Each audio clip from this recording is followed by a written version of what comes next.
President. Senator Luck, Present. Senator Walsh, Present. Senator Garner, Present. Senator Macias, Here. Senator Pimentel, here. Senator Hollis, Here. Senator Ogle, Senator Warren, Present. Senator Lucas, Senator North, Senator Caruso, here. Senator Jacobs. Present. Roll has been called. Thank you. So first on the agenda today is we have a presentation from Vice President Rick M. Ryan and the Director of Campus Services, Joanne Pesavento. And they have me.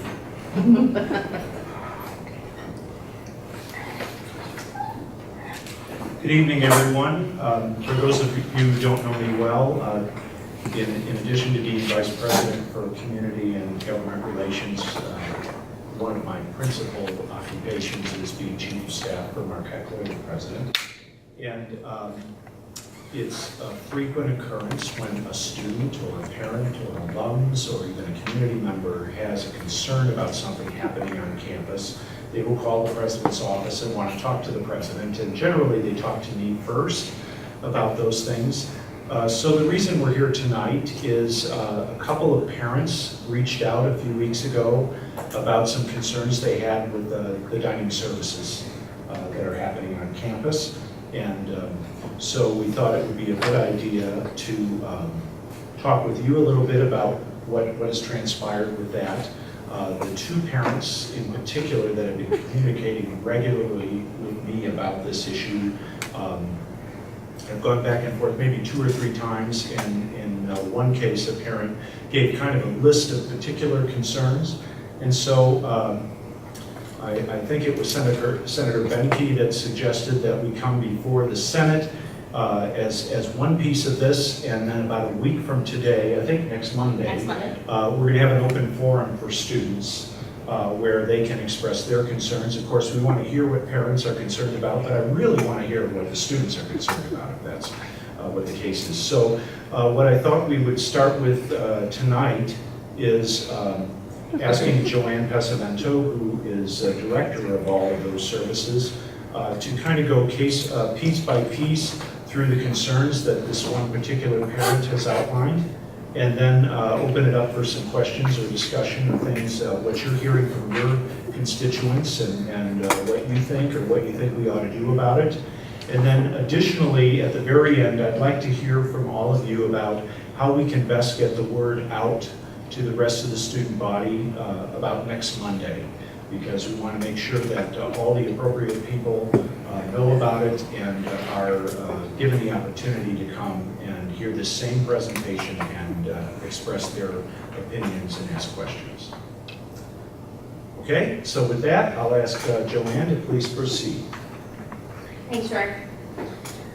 So first and foremost, great dining is here for the students. That's what we're here for. Not that I take any less credence in what the parents have to say, but what I'm hearing from concerns with parents and some of the things that I see in dining and that the data shows, they're not congruent with each other, right? For example, your mother may wish that you have kale every single day. That's a great healthy alternative, but the reality may be that every once in a while you want a bacon cheeseburger, right? So we try to have those options available, right? What is that? And what's that balance, right? One of the items of concern that came up from dining, from the parents, is that there is, they wish that there were more variety of options that are available. I think we've done a really good job this year with giving us some additional healthy options by removing freshens, adding the green fork, vegan, vegetarian options, grain bowls, salad bowls, so some additional items, the plant fare, soy-based protein to be added. Those are some additional variety options. Chef's Corner, for those of you familiar with Founders, that is variety all the time. That is always something different, right? We do have certain nights that we do certain things. Wednesday night is pasta night. Very, very popular. Tuesday night, chicken wing night. Very, very popular. We can look at removing those things, right? If you'd rather have something different or something variety. But the amount that we go through on those nights leads me to believe that if we remove them, there may be anarchy, right? And I don't want that either. So what is that balance, right? What's that delicate balance between variety and those staples that you want to see all the time, right? That I have got a little kind of concern with what they want to see, and then what you're consuming tells me a little different story. So what is that? That's kind of one of those options. So the first thing on the agenda that was sent by the parents is there was a concern that there was a misrepresentation of meal services program during focus, during orientation, and that the items that are offered on focus are not offered during the regular academic year. That is not true. The same items that are available during focus are available during the academic year. It's the same recipes made by the same people, the same staff or who waits on you in focus is the same staff that's there to welcome you in fall. There is one difference, however, and I don't think that they realize what it is. The difference during focus is we actually provide smaller portion sizes than we do during the regular academic year. For example, pizza, and during the academic year, we cut into 8 slices. During focus, we cut into 12, okay? Why would we do that? There's a couple of reasons. You know, we changed from a 6-ounce chicken breast to a 4-ounce chicken breast. When students and parents are coming through with focus, it's an all-you-can-eat. It's not the a la carte menu, right, that you use throughout the regular year. A lot of people want to try different things. I'd like to try a piece of pizza. I'd like to try this vegetable or whatever the case may be, which is fine, but we also have a significant amount of waste that comes back on the trays into the dish room after that. So a smaller portion size helps to reduce the waste, and it helps to give people who are here the opportunity to try multiple items. So yes, you are correct in that it's not exactly the same as what we offer during focus. It's actually what I think you may think is opposite. So we offer smaller portion sizes to give that opportunity. So that was the first one. The second item came up was significant price increases, right? And that's kind of across the board. So we did a lot of comparative analysis when we put together the green fork and gave those items that were out there. Sorry, I don't know all this data off the top of my head.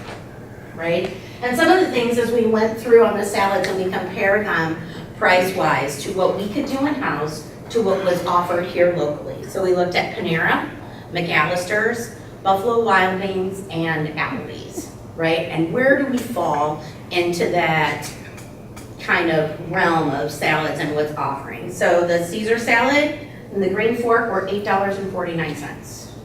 Panera is also $8.49. McAllister is $7.99, Buffalo Wild Wings is $9.99, and Applebee's is $10.49. So we're right in there, right? The green sombrero, which is our kind of southwestern salad, it's $8.49. At Panera, $10.79. McAllister, $7.99. Buffalo Wild Wings, $11.99, and Applebee's, $11.29. Right? Yes.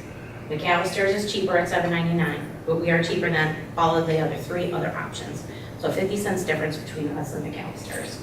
So we're right in there. Same kind of price differential with the Hen House. Hen House is our chicken salad, $8.49 at the Green Fork, $9.19 at Panera, $7.99 at McAllister's, $10.99 at B-Dubs, and $10.29 at Applebee's. Right? So where are we in the price range? Let's put that comparison. And I'm not talking about the C-store, right? I'm not talking about the convenience store, because that's completely different, right? We're talking about food items. The convenience store and the difference, it's truly a convenience store. You have to keep in mind, it's like shopping at 7-Eleven, right? You're not gonna get your best price on detergent at 7-Eleven. When you're running into 7-Eleven because you ran out of detergent, right, you're paying that premium for its convenience, for that being open. We don't have a chain of stores, right? We're not Walmart where we can reduce the price down. Right? We're stuck on what we can do with that price margin. So the convenience store is separate. Talking about food items, right, and what that differential is. So we recently did this over the summer when we were pricing out green salads. So these are fairly current, right, and getting that price up there and what that looks like. We also take into consideration the annual news release of the consumer price index, right? Where are we at with price, with options? What has it done nationwide? Where do we fit within that realm? And what does our price increase or price structure look like? Just to give you some data, in 2017, there were mixed results with increases and decreases. The index for meat, poultry, fish, and eggs increased 2.8%. Beef index rose 3.5%. The price for eggs alone increased 11.6% on the cost of eggs, right? We always want to try and go ahead and give you that cost reduction whenever we have it available to us, but when the price of bacon is sky high, bacon is not a readily option that we're going to have available all the time on the menu, right? We'll probably go sausage or ham. We'll do bacon in with things, but we're going to want to limit how much we're doing it because of the price. Fish, seafood, that's very hard to give you. We will always be at this price. We're driven by market price. Just like when you go to the store. Salmon today may be $9.99 and tomorrow it's $13.99, right? So seafood is a big variable and where we get that. And when we choose our products and where we get them at, we're really making a conscious effort over the last year and a half or so. Where are those products coming from? Are they sustainable? Are they coming from a sustainable facility, right? Is it a hatchery? Is it somewhere that's overfished, right? We try and take that into consideration when we're looking at what we buy and where we buy it at. For those of you who have been through focus and orientation within the last 2 years, we've given a budgeting meal plan tool for the last 2 years to incoming students. These are also on our website, right? And they are listed, and it's to help you budget your meal plan money, right? So at whatever tier meal plan you are, whether it's tier 1, tier 2, tier 3, how much money do you need to spend a day to deplete all of your funds, right, in that meal plan? So you don't have any excess money, or you don't have depleted all of your money by November, right? What is that average? What is that budgeting tool? Some students can self-budget, no problem. Other students need help, right? They've never had to budget a checking account or be responsible for their own food intake and what that looks like, right? So we try and provide this, as well as if you look at our weekly menu, we try and tell you, if you have this meal plan, you should have about this much money on your account for that week to try and help you with those guidelines. For those students who blew through a ton of their meal plan, we go through and look and see why is that? What are they buying? What are the trends? Some of the big indicators for students who deplete their meal plan money quickly, Starbucks. How many Starbucks have you had today? It adds up really quickly, right? 3 Starbucks in a day, $5, $6 a pop. And if your average meal spend is $19, you're already through your money and you haven't eaten any food, right? So Starbucks, you really need to watch how much you're spending in Starbucks. The other thing is grab and go items.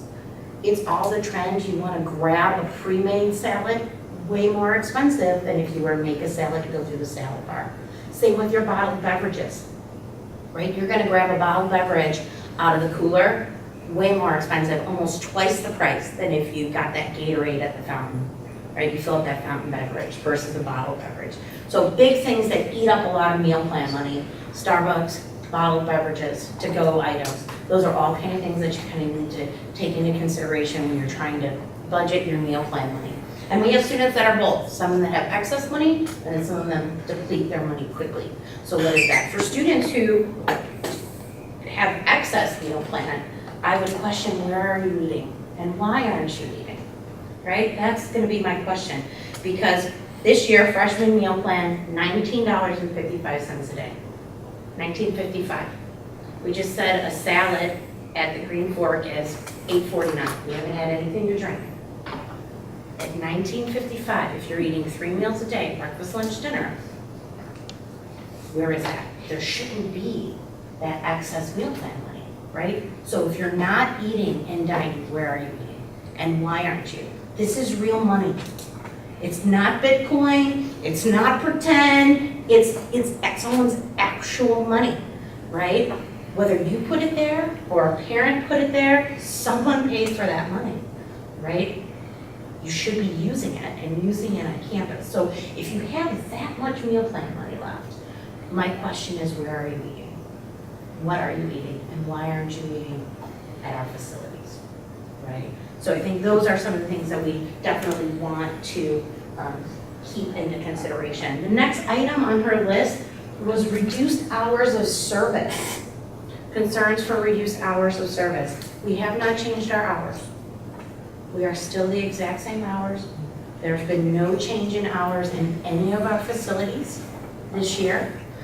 Has there been a reduction of stations that have been open? Yes. Yes, there has been. But the facilities themselves are still open the same amount of time. For example, Founders is open Monday through Thursday till 8 p.m. On Saturday and Sunday, or on Friday and Saturday, excuse me, they close at 7 p.m. But Sunday through Thursday, they're open until 8 p.m.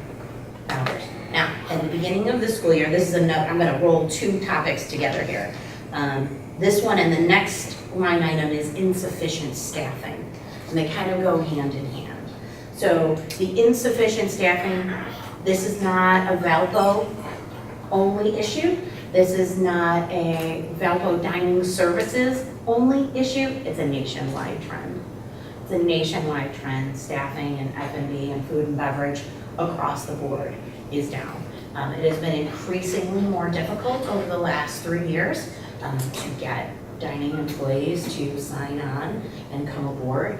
We offer a significant amount of benefits, right? Not only, for those who work in food and beverage outside of the university setting, you are always working Thanksgiving.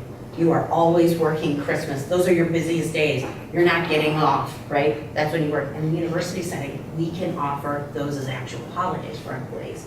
So that's a benefit, right? Tuition remission.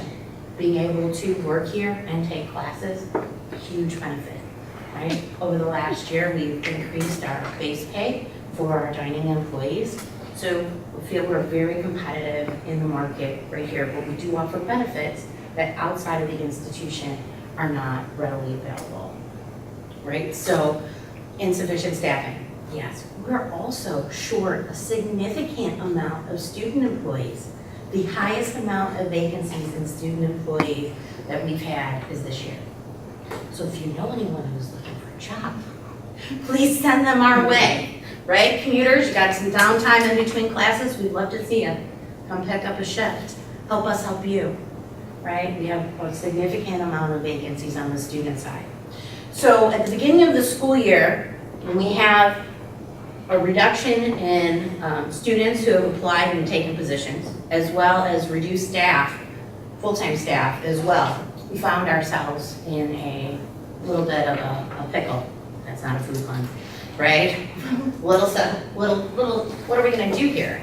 And it was more important to me that we had several stations that were open with good quality and fully staffed, than all of them open and not staffed appropriately. So some of the things that we did, we ran numbers, we ran data, what's going, what's doesn't, what's the least popular, what's the most popular, right? By far, pizza across the board at this institution is very popular, right? So one of the things we decided to do is we would close brick oven pizza at night because you can still get pizza available in the cafe. So there was still a pizza option that was available, but it wasn't going to be in Founders. That was able to alleviate a staff member so that I can throw them somewhere else and try and address those needs. We did the same thing with Possibilities. We moved the pasta from over by Possibilities to between Grill and Nuevo in the middle so that my staff members who were working Grill and Nuevo could also monitor pasta being right there, then at a separate station, right? So I believe the perceived notion of reduced hours was limited station availability, right, at the beginning of the school year.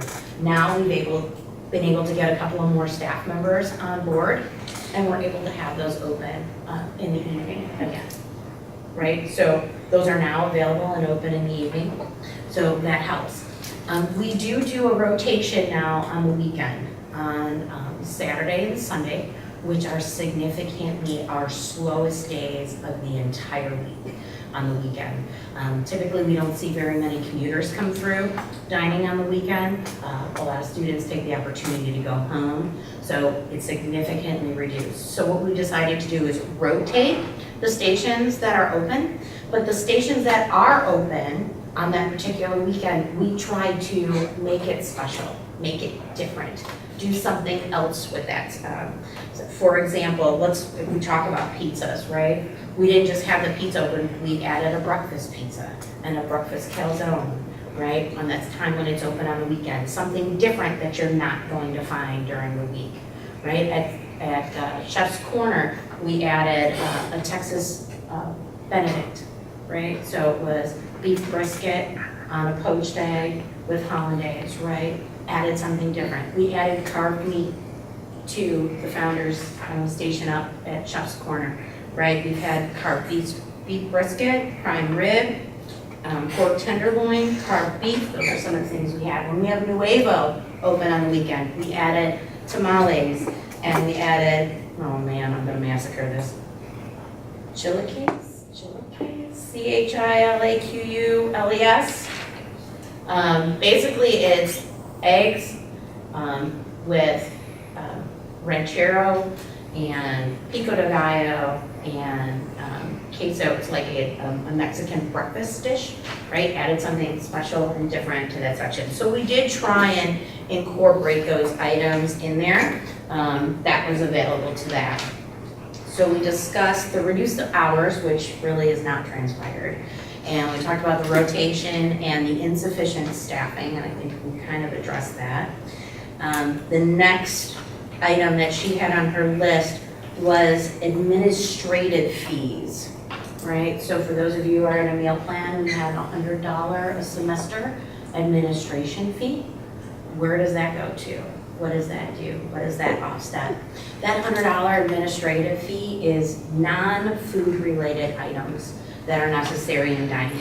Supplies, maintenance, utilities, right? When we need a new oven, hopefully we've got enough of those $100 fees, right? To use it to replace equipment, to supplement those things, to pay for our utilities, right? All of that comes out of that administrative fee, right? It is nothing is taken away from food or food items.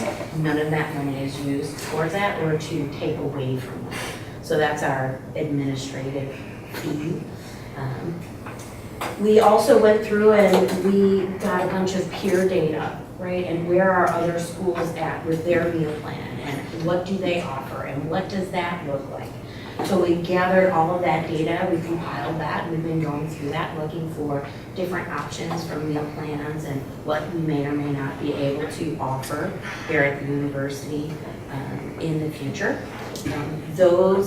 What we have now is dining a la carte menu, right? If you buy an apple and a yogurt in a pot, you're gonna get charged for an apple or yogurt in a pot. There are definitely advantages to having that declining balance option versus set meals. You get so many swipes per day. You're locked into your meal times. If you miss one of those, you miss your meal plan. And that would also change the physical structure of dining, right? What it looks like now, how the registers are. Can you bring a backpack in? Can you not bring a bag? Where does that go? So it's not just a matter of we're gonna offer additional plans, but how do we sustain that? What does that model look like? What does dining infrastructure look like to support the change in meal plan? So are we ready to make a change in meal plan options today? No. Have we been doing our groundwork research and trying to get those and what's best and what options can and can't we provide? Absolutely. Absolutely, we've been looking at that for over a year now to see what those are and what they look like. The other item that she had on here was quality of product. Quality of product. I thought that was rather interesting. We strive really hard to have a continual excellence and variety in our dining products and what we have available. One of the things that I like to encourage students to do is ask to taste it, ask to have a sample. Have you ever had chimichurri before? You may or may not. I don't want that. Why? Because you've never tried it? I would much rather you take a sample and try it and say, I like it, I want it, or I don't like it, and not waste it, right? I'd much rather see you come through and try something and try sampling. Now, we're not sampling tater tots, everybody's had tater tots, right? But what are those different unique items that we bring out there? We definitely want you to have the ability to do that. Try something new. Think outside your wheelhouse, right? What else is available and offered to you? We do try and utilize what we call just-in-time cooking, especially in the evening. During chapel rush, we don't have the ability to do that. Just-in-time cooking is making it as it's available. As students come in, we try not to make more product than those that are in the dining hall at that time. Chapel rush is like the tide coming in, right? We have 1,600 students come in and within 30 minutes they're gone, right? So during chapel rush, we pre-make burgers and have them there. Outside of that, we try to do just in time. We fill your order slip, we'll make it for you to reduce waste, to have a fresher, a better quality product. So we do try and do that regularly. We do have comment boxes available. We take comments regularly. Most of the comments that we receive in dining is, I'd like the caramel macchiato something something. Can we add this to Starbucks? Can we get in this product for the C-store? Those are the kind of comments that we regularly receive back. So quality of product, how so, when, where, those are my questions back. We really try and do that. We have 3 chefs in-house. We're all in-house. Our bakers start every morning at 4 or 4:30 in the morning. Over 85% of all of our baked goods are made in-house. The only thing we don't make in-house is our bread, tortillas, buns. All of your sub-rolls, baked goods, pies, cakes, quick breads, those are all made in-house. All of the desserts that are on the line are all made in-house. All of that's made in-house. So we do strive to have good quality products. There's always room for improvement. There's always room to get better and to try and do those things. So we take those comments very seriously and try and do that as well. We talked about the lack of options in meal plans and how we've been doing that research on what that looks like. And the last thing was sanitation and health department compliance. That kind of threw me when I heard that at first. We've had very, very good health inspection results. Main kitchen in February had 0, nothing noted, nothing for improvement, nothing for change. We had 1 in the cafe. Those are readily available. Anybody can go to Board County and request those. Those are easily available to you for your review. Our health inspections have been very good over the years. So I'm not exactly sure what that concern is or what that could be brought up, but not opposed to having that discussion and move further. That depletes her laundry list in a nutshell, trying to touch on each one of those items. At this point, I'd like to take some feedback and some questions and some concerns that you may have. Yes, sir. All right, so I just wanted to raise a few points and ask a few questions. Okay, so as it relates to the pricing, what are the parents comparing the prices to? Are they comparing them to other universities? That's a great question, and I'd love to know the answer, right? And I'd be asking as well. So when they brought that price concern, I'm like, wow, because we really do try and take that into consideration. I don't want to bring anything into dining that we can't do reasonably ourselves. If it's excessively labor intensive and we don't have the staff to do that, that may not be an item that I want to put online or in rotation. All right, so I've got a few more. So I am able to compare Valparaiso to another school because I'm a senior, but my freshman year I went to Olivet Nazarene University. They had the locked-in system where you couldn't bring your book bags in, no to-go trays. It absolutely sucked. I was not impressed with it. So I do think you guys are doing a good job with that. As it relates to sanitation, overall, I think Founders and the cafe are very clean, but some of the concerns I think the parents might be hitting at that they didn't go into detail with is sometimes you will see an employee not change their gloves regularly. Okay. Or they might touch foods, or I've seen this personally, accidentally when they're working the sandwich area, they might touch food without wearing a pair of gloves, or they might talk over food and sometimes spit lands on it. So I guess that might go Okay. into the sanitation category, but you know, we're all humans. We try our best to be as clean as possible in that regard.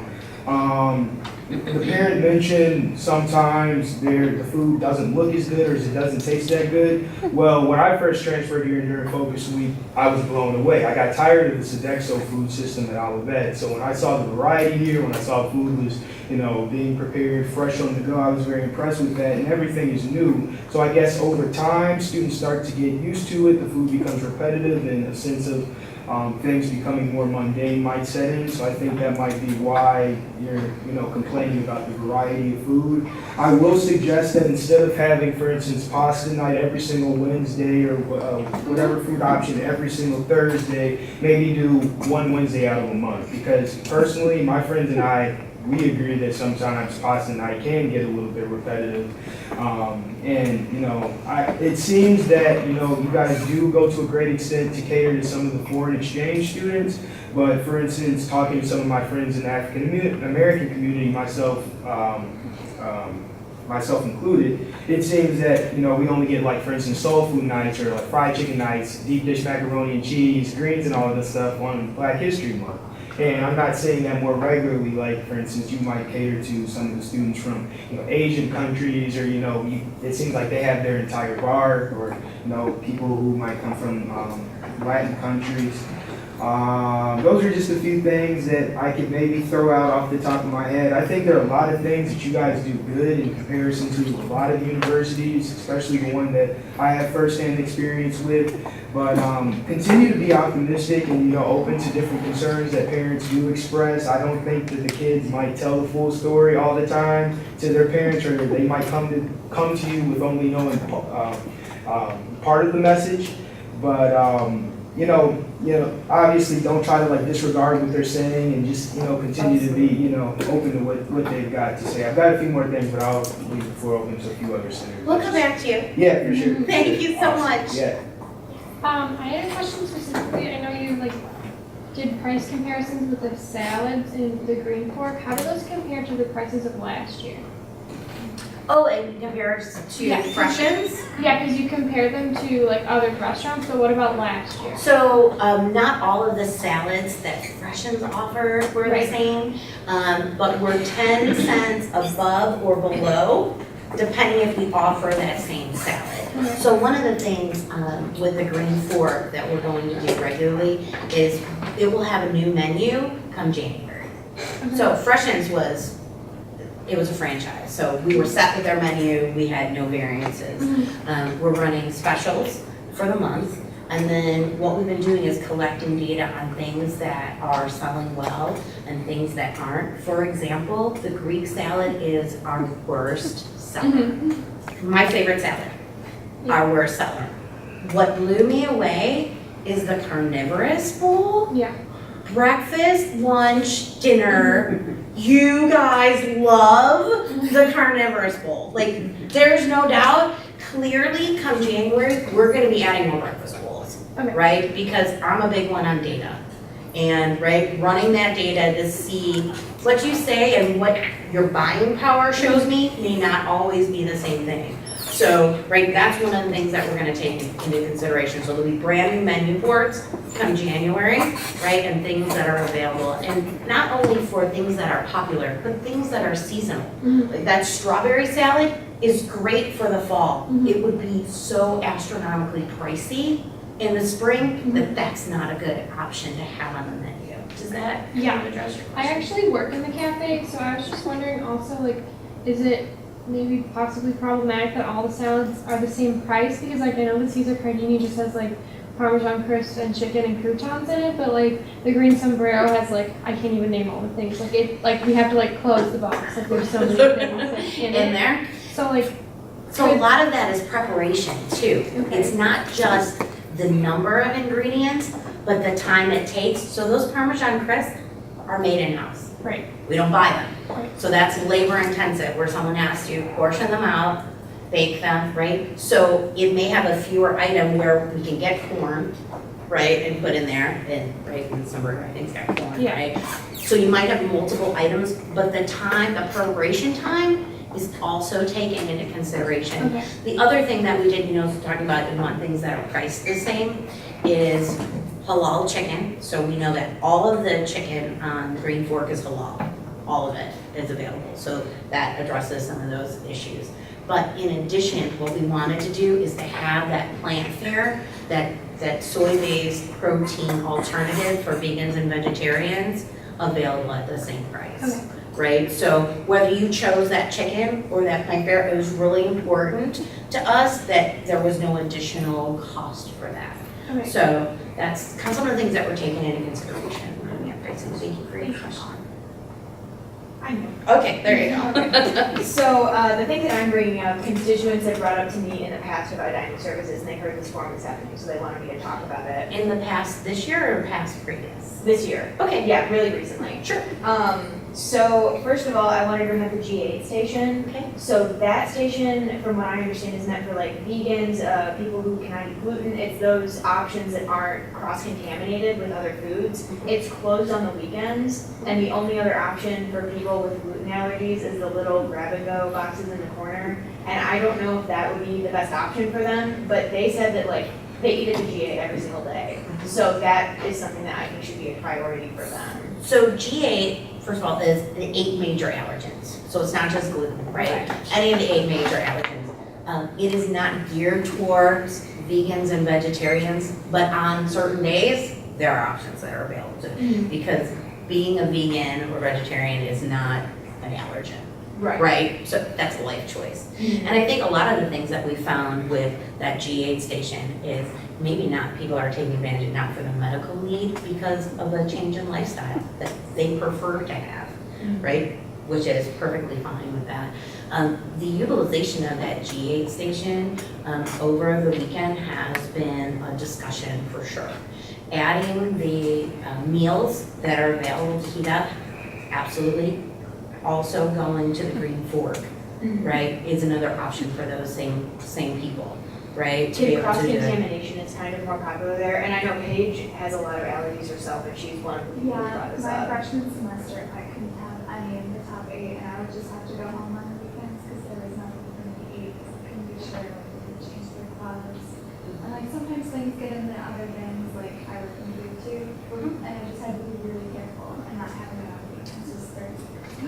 No, absolutely, and I think it depends on what level you're at, 'cause not every celiac is to the point where it can't be cross-contaminated. Some celiacs, you could take the meat off the bread and they're fine. Others, if there is one breadcrumb, there's a major problem, for sure.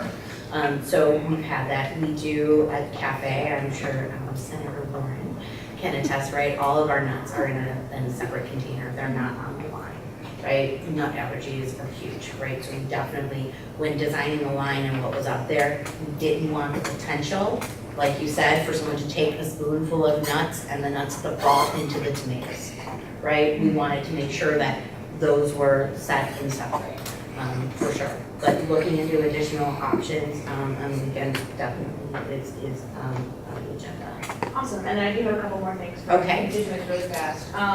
Somebody brought up to me that Founders kind of fosters a culture of eating in the dining hall. So they were wondering if we could get more takeout boxes available so people can bring their food back to their dorms. And just, yeah, I guess just make them more available, because right now you have to ask. And a lot of people don't know that that is an option. In addition to that, the salad bar, just like smaller ones for the little sides and everything, that'd be really nice.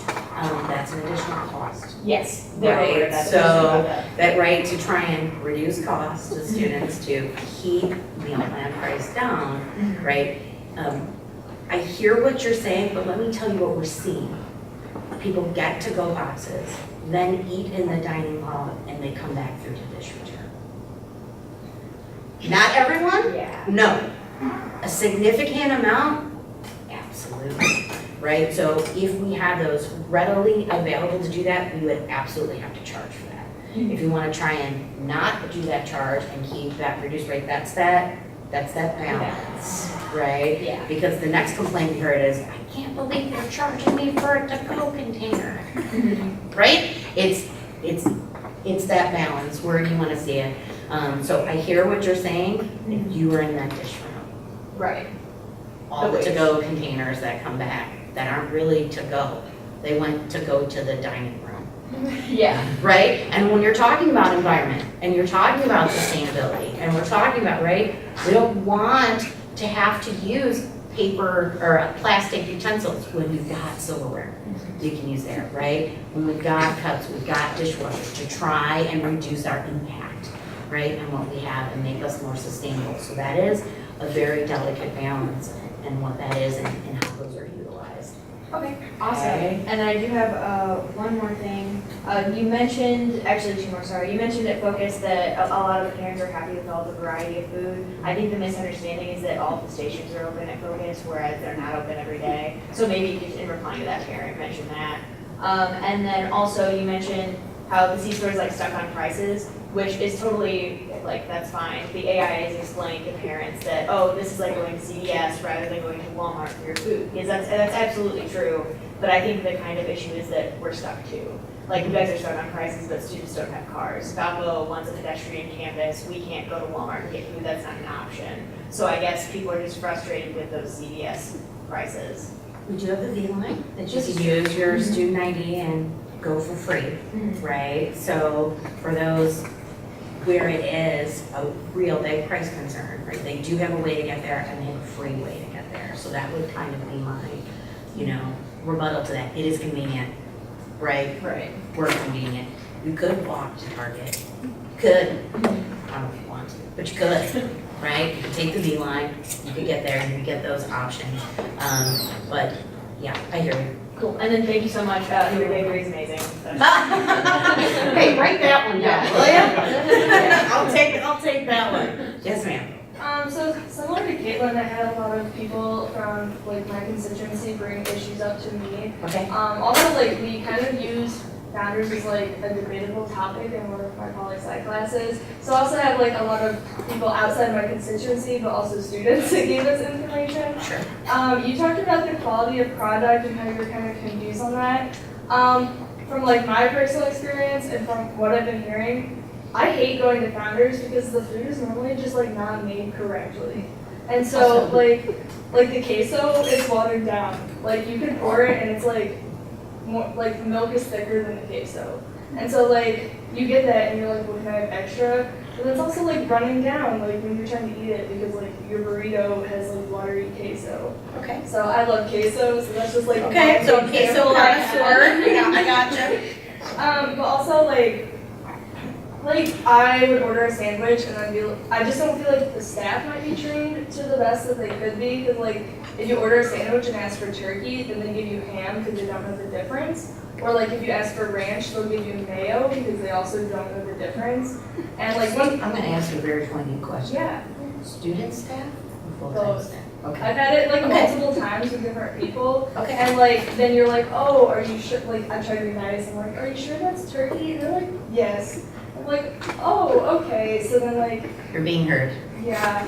And then also like sometimes the staff isn't just always very receptive of people. Like in both like Founders and the cafe, I've had instances where like some staff is like super friendly and you love those staff, like you know their names, they know your names. But then some of them are just like very not friendly. And so like you hate going when they're working. Like there's a lot of people that if they see a particular person's working, they'll leave because they won't eat, because it's just like not a welcoming environment. And then also we talked about like the prices and how it like compares to like Applebee's and like different places. And so I think just one thing that we are all like stuck with is like we don't have the option really, because we're forced to get a meal plan. We don't have the option to make our food at a cheaper price. So like to go get a salad for like $8 or $9, like that's as if we're not making it. That's like like, we don't want to go out to eat every day or pay the prices of going out to a restaurant every day, but we're forced to. And so if we're like forced to have a meal plan, we would prefer it to be cheaper as if it's not going out to a restaurant. Okay, so, We have about 5 or 10 more minutes, so if we can come down, if some of you have some similar questions or whatever. And we can always be reached via email as well if you have other questions you want to ask, but I want to give as many people a chance as possible. great. So, there's a couple of things with being able to make meals cheaper. Did you know that your dining dollars are part of the overall cost of attendance at this institution? And that a reduction in those meal plans would actually mean a reduction in your financial aid? Yeah, because like my meal plan is like part of my scholarships and everything, so. Correct. So that's all factored in, right? So if we dramatically cut meal plans, right, across the board, a huge reduction in financial aid that's available, and then the aftermath of that, and then the, right, is that the only factor? No, right? But is that something that we need to definitely pay attention to? Absolutely, right? And how that effect goes across campus and not just in dining, right? And residence halls don't have full-blown kitchens, right? You don't have the ability to store all of those things in a refrigerator. A couple of items, sure.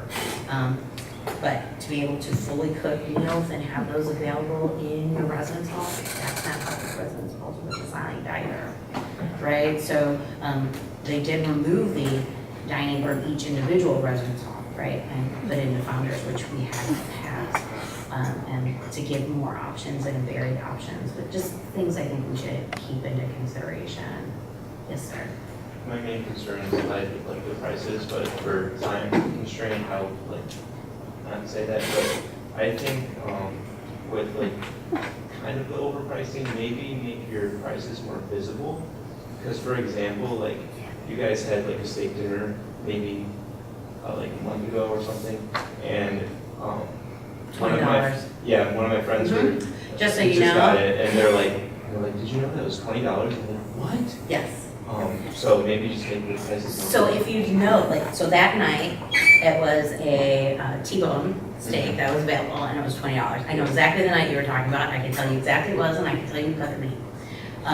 One of the things that we changed when I saw it on the line is we now buy tenderloin, and the sirloin is cut by hand at a shop and back. You will never see that T-bone again. That was a one-time, that's I thought, Chef Matt said, I thought it'd be a great option. We threw it on the line. Did not work. I didn't think it worked. I didn't think it was worth the value. So they started hand cutting the sirloin. So the next 2 weeks after that, it was hand cut sirloin. I was at a different price, but I know exactly the night that you're talking about, sir. Yeah. Yes, sir. Kind of going off from the steak night, in regard to the 3 themed weeks, or the 3 themed meals that they have, steak night, wing night, class night, how were those specifically chosen? Were they on popularity, or is it based on consumer price? It was based on consumption, right? So we regularly run reports that say the items that are purchased most frequently by students. So in doing that, I said, wow, there's enough people buying these on a regular basis that we should look at putting that into a night that it's a featured item, right, if you will. So we didn't arbitrarily say, hey, let's go with chicken wings. We go through, 27 cases of chicken wings this past week. It's and our fried chicken, we just had, the night before that, we had a Cajun fried chicken. Oh, okay. And I was like, oh, that batter looks a little brown. She goes, oh, it's the Cajun seasoning. So perhaps we missed you on that evening. We might have missed you on that evening. But yeah, those, we just did it based on consumption and the data that we ran and thought that those would be viable options. If I can ask one. Sure. You mentioned that there was a test or like an overview in the main kitchen in February that had 0 issues. And you mentioned there was 1 issue in the cafe. Could you elaborate on that? I believe, so I don't have, so each one of them are in the cafe, the scoop that was used to take product out was left in the bin and wasn't taken out. So that's not a violation, it's a warning, don't do that, right? So it wasn't a full-blown violation, but the scoop was actually left in the bin instead of taken out when it was done. Right, so you're welcome. Do we have time for one more? Yes, ma'am. I was just wondering, like, the data that you've been talking about, that you guys have learned, is this readily available to students? So that we could, because I feel like a lot of the problems that you're receiving, those feedback from students and parents is education. It's one thing to say, I think something should be cheaper, but it's another thing, like, oh, they were in the data, and that they are actually doing what's best for students. So we have FAQs on the dining website that tells you, how you utilize money. It has the tool that lists how much is your meal plan, the budget, all of that's out there. It lists what the administration fee is for it. We also have our hours of operation, which are listed and accurate. That doesn't account for like incoming, we'll change hours, fall break, we'll change hours, but our regular hours, those are up there and posted. The meal price comparison, those are not, that we just did this summer, right, when we brought on the green fork, but I don't see any reason why we can't add that to the FAQs page on our website. to try and Also, address that. as a result of tonight and next week's open forum, I will be putting together all of the questions that were asked and whatever responses we have for that. And I can leave it to the Student Senate as to how you want to distribute that to students. We will be distributing a response to parents because this originally grew out of concern by parents. So there will be, I don't have access to the parents' Facebook page, but the parent that asked, I'll give them a response. And my understanding is they've been posting every word I've said back to them to the parents' page. So that's how that'll be communicated. And please, any of you that have additional questions, please, I welcome your email, right? Stop by my office, maybe hit or miss, but an email will be more than happy to take and respond to as well. What's the open forum that we referenced into next week? So the open forum that Rick and I are going to be next Monday evening in the Hearth Room at 7 p.m. And one of the things that we had talked about is the best way to get that information to students. We can send an email, like an email. What's the best The way? teachers and the teacher. I feel like email should be like one thing that's done, but I like, think we should. other things have to be Email done. for sure, at least. And we gotta post Snapchat too, because oftentimes when we get things from the email that says dining services, we completely disregard it. Yeah, it's just a reality. Well, I know email is not, right? Not everybody uses it. Right. Possibly, lots of advertising in Founders itself. Sure, we'll put that, well, in every dining location, we'll have that for sure. So we'll leave that piece to you, but Sure. there will be an email put together later, so that'll go out. Snapchat, what else? And, yeah, I was just gonna say, get in contact with resident hall assistants and they can put posters. All We right. can put it up for ourselves. Professor Nini in IMC has control of all of our social media accounts, so I want to speak with her about how to get it out there. Okay, and various social media. Yeah. Do you just want all questions to go straight to email, or is there like a Google form where students can submit There's not a questions? form yet, but we're going to put a form together. I've given my email to Vice President Cavaya, so he can share that with any of you. He can send something to me. Once the Google form's out, you can put any questions in there or comments in there as well. When things like that come in, what you need to remember is I'm not here to take sides. I'm here to take all the input from all sides. I'm hearing from parents, I'm hearing from students, not always the same thing. But the important thing is that we hear all the questions and that we respond. What will the time constraint be like at the open forum? Because I know like our time is limited here with Senate. but- We wanted to have it so where people who are actually dining are still around. So we're starting at 7, going to 8:30, right? Correct. So an hour and a half. Okay. And again, if we have a Google form and people have emails that, they can continue to contact us. But, this is part of your student life, so if there are concerns about it, or compliments are welcome too, if you think something's good, or something should be done more than it's been done in the past, that's also a good comment to have. But the important thing is that we're meeting the needs of the students because you live here. You are our residents. You are Valpo town for us, and we want to make sure that wherever we can meet your needs, we're going to do that, okay? And any questions or emails that you get to me in advance, I'll try and address them right out of the gate at the open forum, right? So maybe we can make more of our time together to try and address those in advance. But keep in mind, these are just opportunities. This is an ongoing conversation. You can always contact me about any issue you have on campus. That's part of my function. Many parents, many students, many community members and alums all want to talk to the president.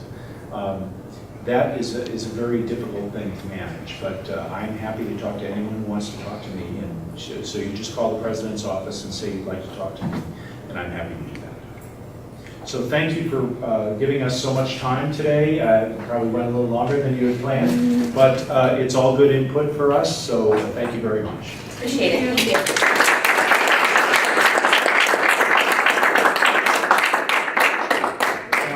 Secretary Ms. Husney send Rick's email out with minutes today. Perfect, thanks. Thank you. Seeing that there are no formal concerns, is there a motion to approve the agenda? Second. Is there a second? All in favor of approving the agenda, please say aye. Aye. All opposed? The agenda is approved. Senators' reports. Senator Hollis. That's how we do this. My report is about the actual Senate office. Those of you who've been Senate before, there's 2 computers that don't have internet. And this is a problem for when Senate Finance starts meeting and starts budgeting, it's going to become a big problem. I mean, it was a big problem last year. I sat in on all the meetings, and I sat in the computer that didn't have internet because I knew that we could sit at it. So today, I got a little bored. I actually finished all my homework. So I reconnected the one that's at the farthest, the northwest side, so that's the one that's closest to the window. That one, the internet works now, and I put in a ticket to IT to fix the one that's by the basketball hoop. And we also have a printer in there that would be so great to be used. Just this big black printer that doesn't work. When you plug it in, it just yells at you. So I did also get a ticket to get that used. So those of you who have office hours this week, be on the lookout with the IT guy, because you're going to know what I'm talking, or he's probably not going to know what he needs to fix. So, good report. Thank you, Senator. There are other senators' reports. Senator Strickland. Personal preference, I'm gonna grab an agenda, I'm sure he created. Are there other senators' reports? Seeing none, advisory reports. Officer reports, President Windsor. No report. Secretary Ms. Husney. Executive Treasurer Polanski. I'll make it real quick. So this weekend over fall break, what I'm going to be doing is I'm going to be going through all the budgets, clearing out everyone that shouldn't have access to them. Because I don't know why, but the last 3 treasurers have editing access. So I don't think that's a very good thing to have. So we're going to cut all them out, and in the future, hopefully our future treasurers won't do that. And I'll also be adding all of Senate emails that are available. So whenever you need to look at a budget, all you have to do is go on that email, and you'll have access to all the budgets. So expect 150 emails this weekend. That's all that I'm adding. So, and report. Thank you. Committee reports, Executive Committee Chairman Windsor. Alright, so Executive Committee is going to meet at 7:45 a.m. on Thursdays in the Senate office. It's not exactly the greatest meeting time, but it's the only time that we're all free, so feel free to drop in those if you want to, or if you're even awake that early. SR should be discussed in Executive Committee before they're brought to the floor in the future. I know with Craig's Executive Committee hadn't really convened, so it wasn't impossible, so that was understandable. But the reason we do that is so that the Executive Committee can look it over, discuss it, you can get some input on your SR, so we can change some things so they don't even need to be amended from the floor. It just kind of streamlines the whole process and makes it easier. So if you have any, go ahead and send them to either me or President Kabaya, and then just plan on coming to the executive meeting that week. And If anyone has any questions, let me know. Thank you. Finance Committee Chairman Banky. We've got one thing. So this is a CapEx proposal. We actually got it last week. We had some questions about whether or not we could get alternative funding, which apparently we cannot. So this is from University Program Council for $460 roughly. They're wanting some new lights. They're wanting some new lights that apparently are starting to break. They had a couple things happen to them. And I'll just read off what they have. The new stingers to replace older damaged ones that they have more better lighting events. This will allow for better laser shows and increased effects at events held regularly. This will allow us to upgrade two of them. So Finance voted 4-0-0.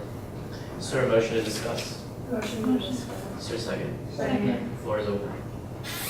Senator Steinhardt. Could you tell me exactly what kind of light they have now and what kind of light they're improving to? I believe it's the same model. We're just replacing one model with What is it? manufactured one. It is called if I can find it, Stinger 2, 80J Star Trek Series Stinger 2 hybrid lighting fixture. Okay, thank you. Senator Warren.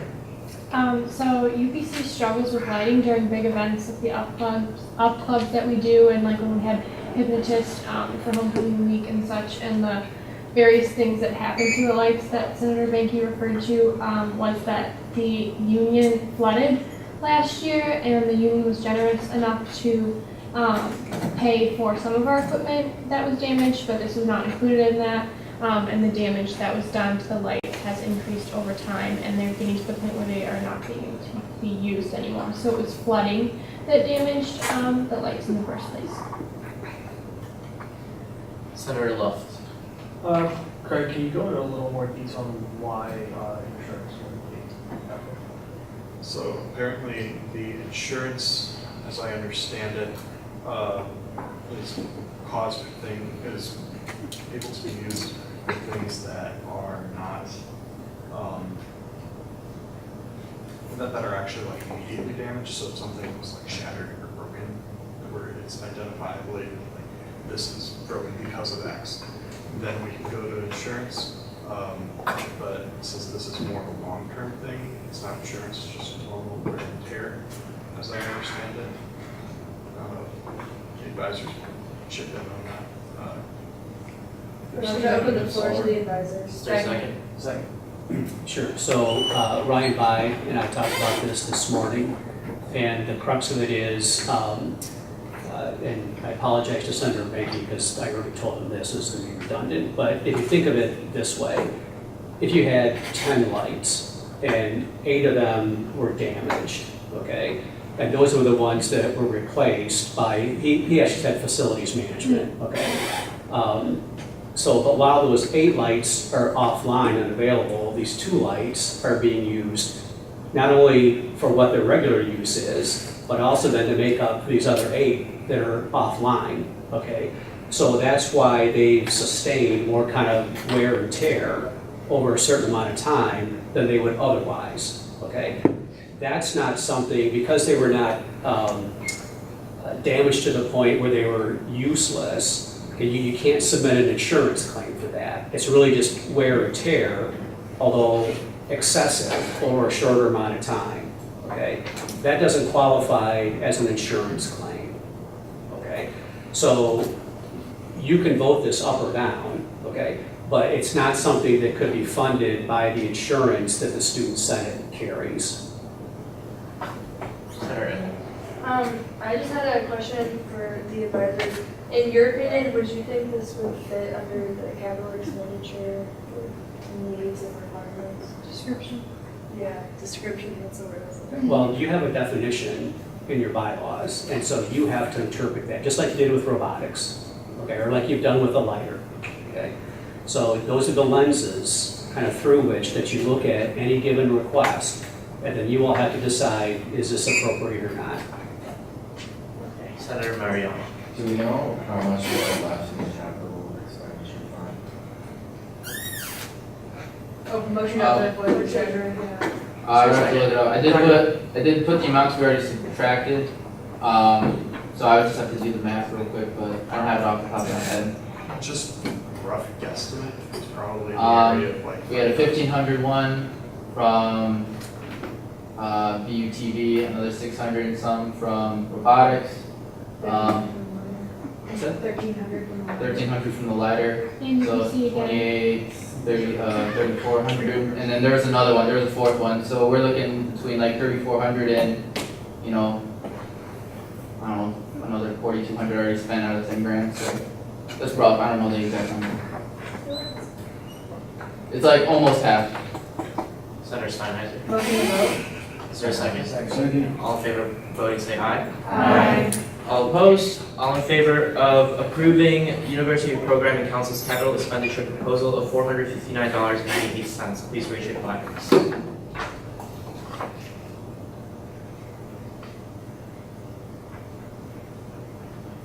Thank you. All opposed? And abstentions?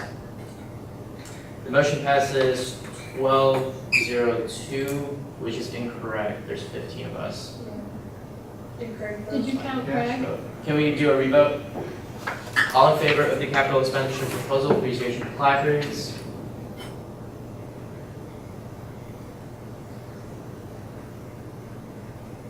Okay, thank you. All opposed and abstentions. The motion passes 13-02. 13. She is abstained.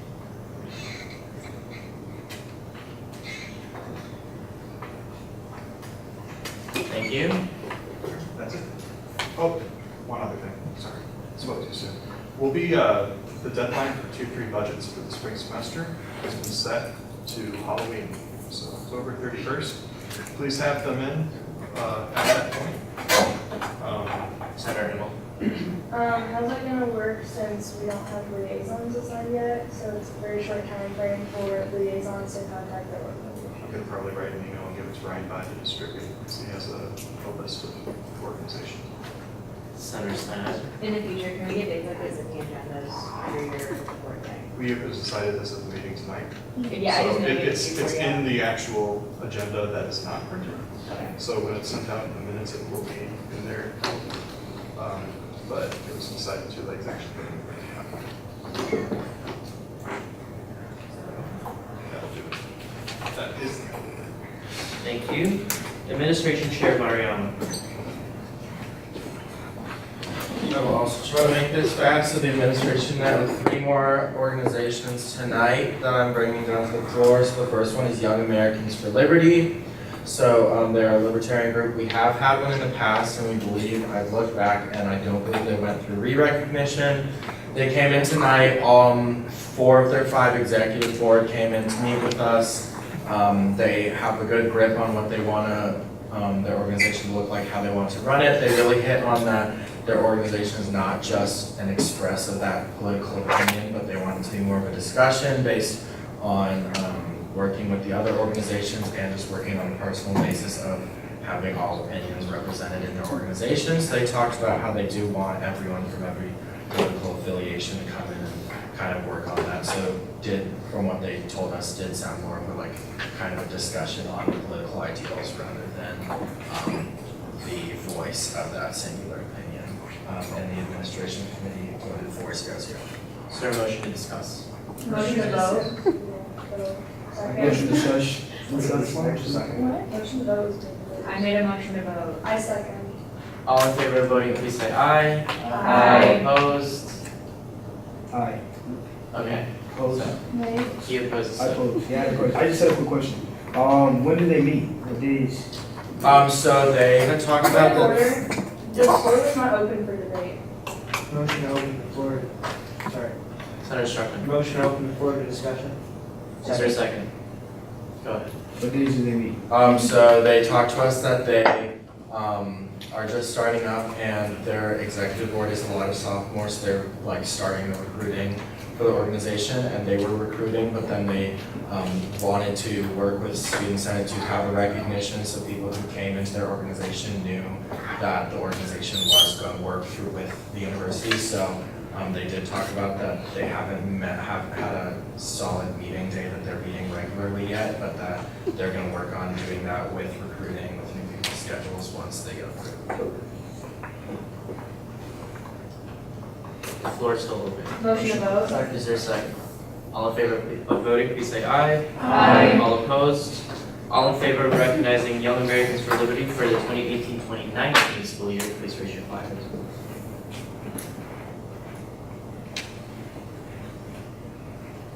Thank you. All opposed? And abstentions? Motion passes 15-0. So the next one is Valparaiso University Mathematics Club. So we met with the president, Jake Roth. So he expressed that mathematics has not had a club for that major. And so he has brought this up as they've met a few times, and in their meetings they do different things from they solve different problems to he explained that they are practicing for a test that is kind of like a mathematics LSAT sort of that can be beneficial for people doing graduate school, and that can help with getting different scholarships and things like that. And he explained that Valpo they've done pretty well, and that's a very difficult test, and that he also wants this to be like kind of a social place for different mathematics majors and doing all those different things. And so he had a pretty good vision of what he wanted it to be, and then also he wants to do this so that the mathematics department can apply for having an honors society. So they need, he looked on the Honor Society for Mathematics website, and they need a 1-year university recognized organization before they can apply for the Honor Society. So that's another reason why he's looking to do this now. And the administration committee voted 4-0-0. Motion to vote. Second. All in favor of voting, please say aye. Aye. All opposed? All in favor of recognizing Valparaiso University Mathematics Club as an organization for the 2018-2019 school year, please raise your placards.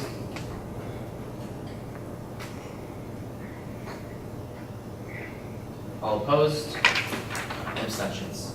Motion passes 15-0. So the last one is Valparaiso University Chess Club. So they came in and met with us tonight. They explained that they want their organization not only to be a place where people can just practice chess, but they also had talked about that they wanted to do kind of discussions on the different strategy around chess. And then we offered them suggestions about pairing with different logic classes, and that they expressed that they have about 15 people interested in the organization right now, but that they believe that they'll be able to grow considering just sheer popularity of chess. They also expressed that they think their only cost so far would be a one-time cost of buying chess equipment if they are approved in the next spring semester. So we just kind of talked about that, but the administration committee voted 3 years now. Motion to open the floor to debate. Second. Senator Engel. So would they be a tier 3 board or an unfunded organization? So they would go into the organization and then they would go into tier 3, but they just expressed when we asked what kind of things they would use Student Senate budget for if they were approved in the spring semester. They had talked about that they would just need chess equipment, and that was the only thing that they thought of that they would use budget for. Senator Love. Did they, I guess, express any interest in maybe in the future entering into like competitions or something that could? I asked them that, and they are looking into what kind of competitions that the region has. So I'm not positive what kind of competitions the region has to offer, but that's something that we brought up at the meeting. But as of right now, that's not their first budgetary concern. Senator Engel. I would just like to point out to everyone that one of the reasons why a lot of organizations aren't getting as much funding as they're wanting is because we keep bringing in new orgs that want to be included in the budget process. And so every org says they're not going to spend that much money, or they only want to spend money on to get chess sets. But when they're given the ability to request up to $500, they're likely going to request money for anything that they could find. And if they find conferences that is going to cost money and it's going to take away from the pool of money that we can give other organizations. Senator Benke. I'd like to point out the current vote on the table, motion on the table. we're considering, however you want to phrase it, is not for bringing them into tier 3. It's for recognizing them as an unfunded organization. And that moving them to tier 3 or any other funded tier will be a separate vote that we consider at the time that they actually are changed. Senator Warren? I just think it's important to note while that is the case, like they've already expressed a need for funding. That like now we are anticipating having to come down the line. Senator Simons? Motion moved. Second. All in favor of voting, please say aye. Aye. All opposed? All in favor of recognizing the Valparaiso University Chess Club as an organization for the 2018-2019 school year, please raise your placards.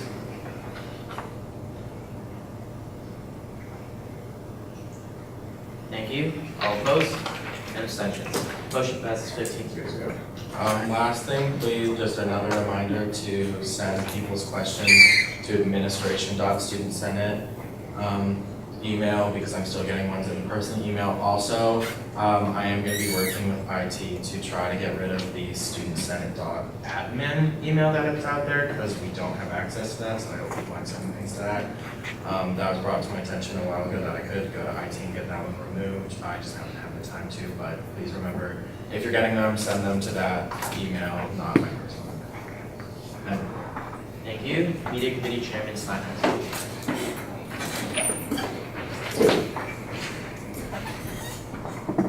My committee is working with the screening committee to get interviews done and an email blast sent out for people who are interested in being on the Committee on Media. And next week, the Committee on Media will be interviewing 2 candidates for the lighter editor-in-chief position and report.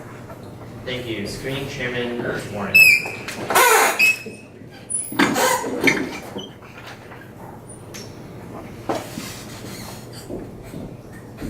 So in the past week, the screening committee worked to interview quite a bit of candidates for the parliamentarian position, public relations coordinator, 2 freshman senator seats, and assistant treasurer. Would you prefer me to do the votes one by one, or?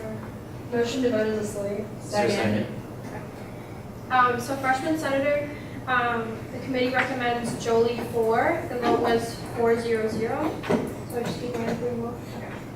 For the other freshman senator position, we voted for Megan O'Brien, 4-0-0.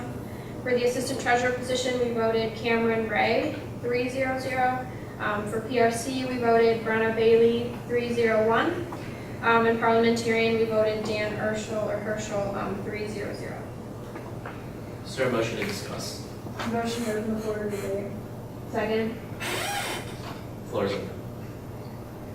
Senator Immel.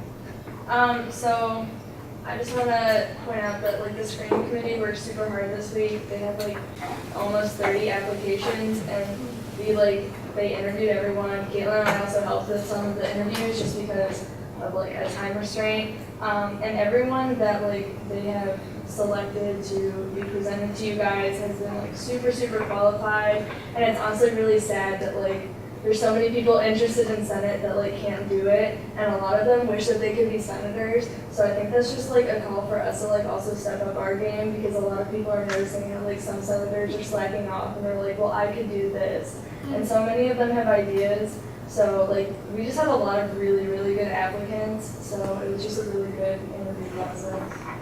It's very uplifting. Motion to vote. Second. All in favor of voting, please say aye. Aye. All opposed? All in favor of approving freshman senator Jolie 4, freshman senator Megan O'Brien, assistant treasurer Cameron Ray, public relations coordinator Brenna Bailey, and parliamentarian Diane Herschel as a slate, please raise your placards.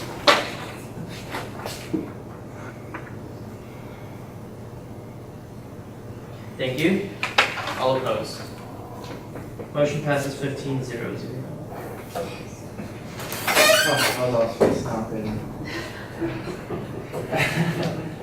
Residence Committee Chairman Zaki is not here, but her report is on the agenda. Does anybody have a report? Senator James. So the residential committee will meet with Assistant Director of Residential Life, Ryan Blevins, on October 16th. And House councils have been contacted, and we will be meeting with them in the future. End of report. Thank you. Does anybody have an item of new business? Seeing none, and seeing that there are no form of concerns, does anybody have any announcements or reminders? Motion to adjourn. All in favor of adjournment, please say aye. Aye. All opposed, meeting adjourned. Sorry.